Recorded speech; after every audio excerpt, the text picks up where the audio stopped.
I'll be bringing out my perspective on what success means. And I think it lines up a little bit with the mini debate topic that we had, the roads versus unicorn. So we'll see, and maybe we can hear some of the feedback on that.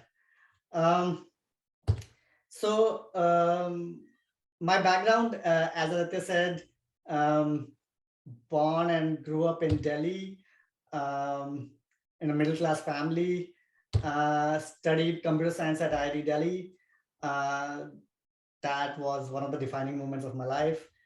Then went to Michigan and did again masters in computer science. Almost wanted to do PhD, but didn't pursue it. Um, Came back to India and worked for a startup as the first employee. Um, that was the first thing that kind of shook me. My parents were like, I would be joining some big company and all that, and here I am working out of a university lab. And but I loved my experience, made so many friends, and we were working in Pune. And as you can imagine, as a fresh out of college, no experience, just forming a lot of friends, it was so much fun. um, but then my parents and everyone are asking, what's the name of the company? And the name of the company was Vibhu Technologies. Vibhu means earth. And so they're saying, is it Wipro? And I'm like, no, no, no, it's it's a mini startup. You have not heard of name. It's okay. Um, but that's the early exposure that I got, and that had a big thing. I worked there for 4 years. Then I moved to US and worked for Microsoft. But working at Microsoft felt like I was a small cog in like a big wheel, and didn't enjoy my time there much. I mean, once I had worked at for the first company, I just couldn't get myself to work at a big company that much. So um, worked there for 2 years, and um, then I thought, okay, I have this great idea. I want to do a startup of my own. And so I gave notice, told my boss, and um, went on to create. So technology, combining my passions.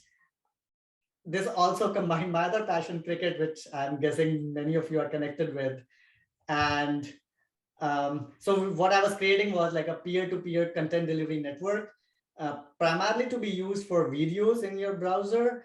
But I had an interesting use case for cricket as well. Think about Crick Info if you're tracking scores, and millions of people are doing it in parallel. What if it could be done in peer-to-peer way, would reduce the load on the servers? Um, the highlight of this business was that I talked to Crick Info and tried to sell this solution to them, but I didn't go anywhere much. Before getting into this startup, I called my the first company I worked for, where I was the first employee. I called the VP, who was the founder, for advice, and he said, Sharad, this is great. You're leaving Microsoft. You're starting a company of your own. Just know that odds are against you. Like 99% startups fail. So you will most likely fail. And I'm like, what is he saying? I'm so excited about doing startup. What is he saying? Um, and then he said, the question you have to ask after all that has happened is whether you enjoyed the journey or not. And I'm still not understanding what he's saying. I'm like, I mean, it's like honeymoon love, right? I'm so excited about leaving Microsoft and starting my own thing. It'll be so successful. What is he saying? Anyways, um, this was what I was thinking, that I'll be so excited, passionate, I'll dream about something, I'll do something. But the reality was slightly different. It was stressful. This was a time I was working from home, my wife was working, and we were expecting our first child as well. And as you can imagine, there were talks in our family, distant family, saying, I'm sitting at home and letting my wife work, and it was very, very, I mean, all that was happening. Um, so so I gave myself 1 year. I wrote software. The highlight was, as I said, pitch to prick info, but it was not going anywhere. So I decided, okay, let's stop here. Um, and I'll talk about it. This was one of my biggest successes, and I'll talk about why. Um, After this, I joined Amazon, specifically a team in Amazon called Fulfilled by Amazon. If you all shop on Amazon, you might have seen Fulfilled by Amazon. It's grown. This was 2009 timeframe. As part of the software team, I visited the warehouse for 2 days because we were writing software. And that's where I had an idea that if I ever wanted to sell online anything, this service I can use this entire warehouse, all the automation, everything inside it, even if I want to sell one thing. And so then I launched my second company selling electronics online on Amazon. We were making Bluetooth accessories, Bluetooth headphones, cables, speakers, and we are selling them in US, Canada, Europe, India, Australia. We also dabbled in Japan, and products are made with our contract manufacturing partners in China. And the business did really well. For the first 4 years, it grew like crazy. And this is me, a software engineer, not having managed a single person, no MBA degree, nothing. It was like whatever we were touching, it was turning gold. So I was like, great, I know business. And at some point, the business started declining. And this was a great learning as well. The first 4 years were amazing. I mean, I learned so much. But when it started declining as well, again, that was learning as well. I know everyone talks about growth. No one talks about the decline and all that. But that itself was big learning for me. Just holding the ship together. This was also the time, 2014. I'm guessing many of you have heard of Noah, the biblical story. So Noah movie came out. Russell Crowe was the actor. 2014. The February, March timeframe. Me and my wife went to watch the movie, and I came back that day. And we're sitting in our living room, and I'm asking, something doesn't seem right. It seems I'm part of a bigger thing where we are destroying our environment or something. By the way, that movie that day just changed my life like 360 degrees. I mean, I was a different person. I have been a different person since then. So these are the kind of questions that came up for me. I mean, everyone is busy shopping. We're going to malls. We're buying new clothes. We're buying electronics. I mean, these are the scenes at holiday season time in US and Western world. People are flocking to all these deals. There are literally people fighting each other to get hold of some of those toys. If you've seen YouTube videos or something. And everyone is talking about growth. I mean, we're talking about stock market, GDP growing and all that, but what is it causing in the back? And this is the first time I'm asking all these questions to myself with literally no answers yet. And there's that global environmental change and climate change, pollution and all that. Tons and tons of e-waste. I mean, we shop, but where does our old stuff go? And we think we want it to be recycled and all that, but if you don't know the reality, that's like less than 2% or for sure less than 5%. So rest of all gets trashed. And then, I mean, and what does it mean with the nature? I mean, all that is declining, Amazon forest and all, but all that looks nice to look at. So how does all this connect? So I was, and I talk about vacations and flying. I mean, there was a I still don't like to fly, but I was having a lot of fights at home, as you can imagine, with my wife. I don't want to fly, and she's like, "What? We have to go on all these vacations," and as you can imagine, flying is the most polluting thing anyone can do.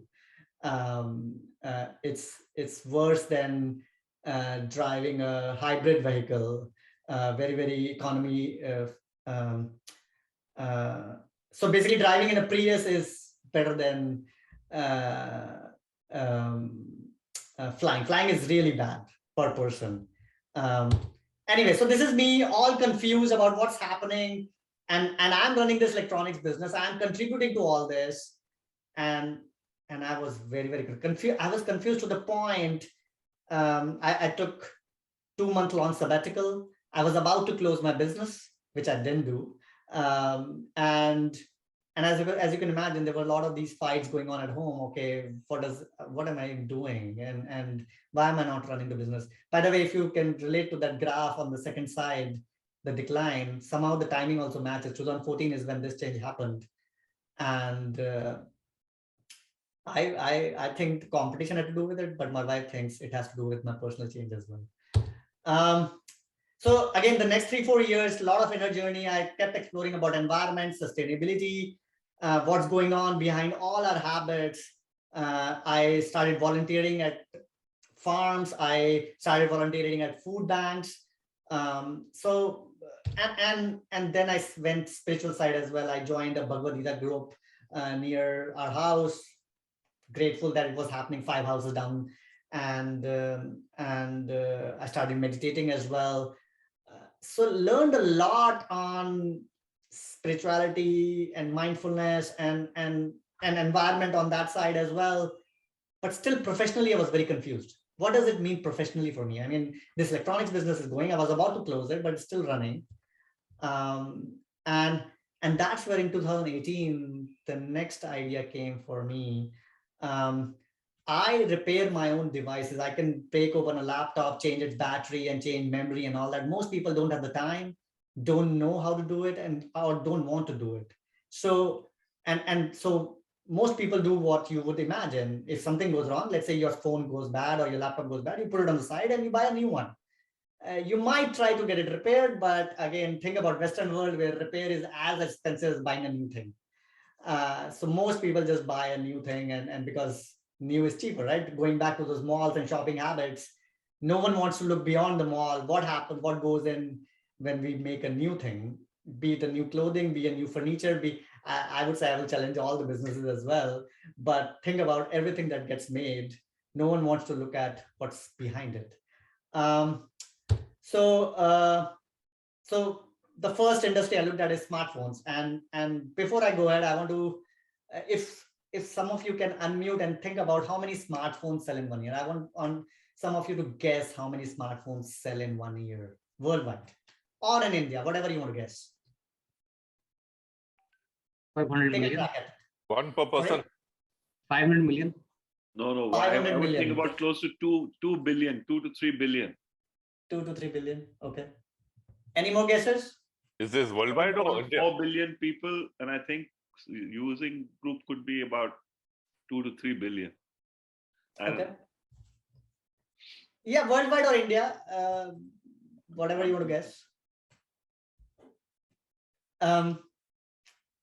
So yeah, many people start at, they don't start with the population. They say, okay, 5 million, 20 million, 30 million.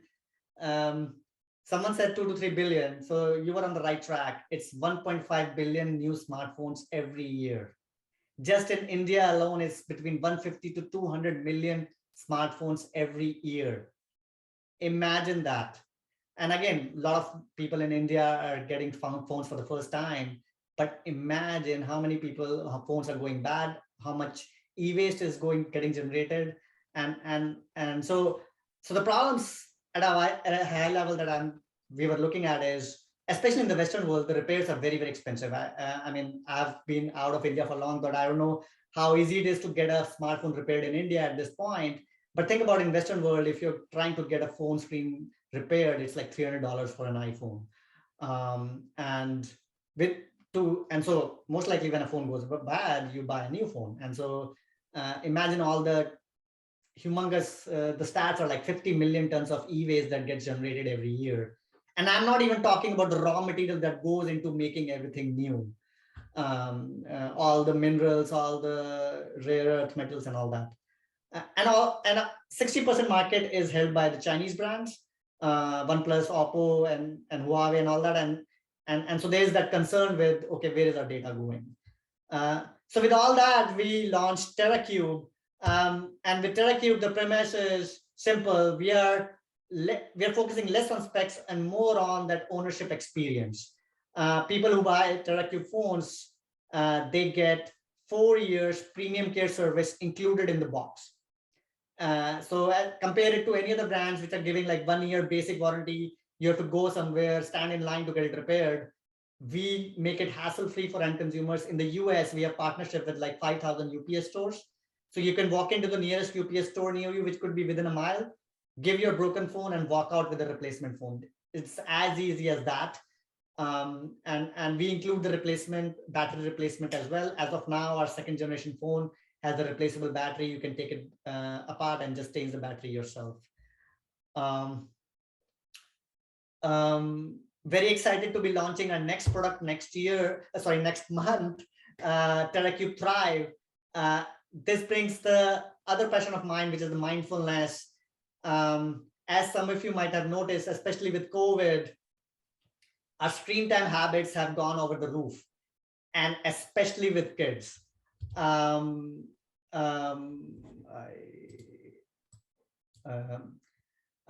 Kids are spending more and more time on their devices.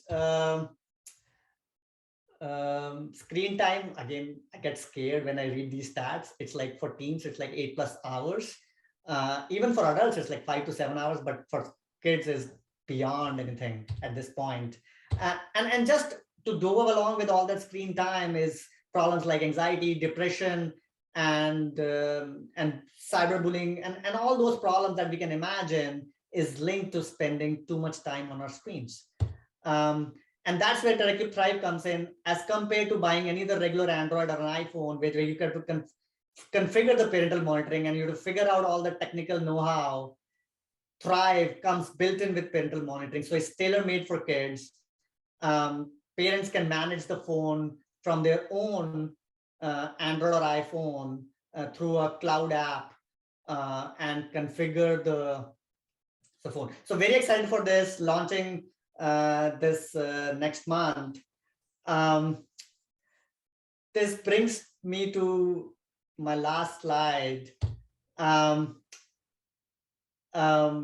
want to go back to what Jay, the VP of my first company, said when I was starting my first startup, right? It's all about the journey.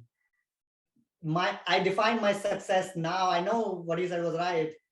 It's all those ups and downs. I mean, I see it on a daily basis. I lose sleep on, okay, what's going on? And maybe I'm not doing it right. And the next day in morning, I'm like, oh my God, I have a brilliant idea. This will definitely happen. And so it keeps going up and down like that. And it's that journey. It's not the end thing.